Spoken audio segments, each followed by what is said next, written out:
Limang mga bayan ngayon sa lalawigan ng Quezon ang wala pang kuryente sa ng bagyong Sirbi, kung saan ang mga bayan ng Alabat, Quezon, Buena Vista, Quezon, Panukulan, San Andres, San Francisco, Quezon at San Narciso, Quezon.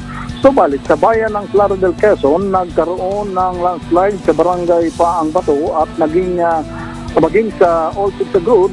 Ito yung kilalang bitukang manok sa Timon ng Quezon. Sa ngayon ay passable na sa mga light vehicle. Ito ay batay sa report ni District Engineer Angulo ng Port Engineering District ng DPWH.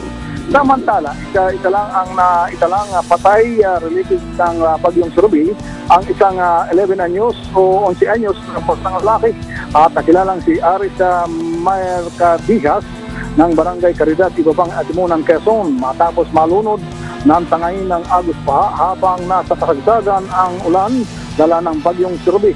Sa ngayon tuloy-tuloy na ang biyahe ng mga barkong maglalayag patungong Marinduque, Romblon at Masbate.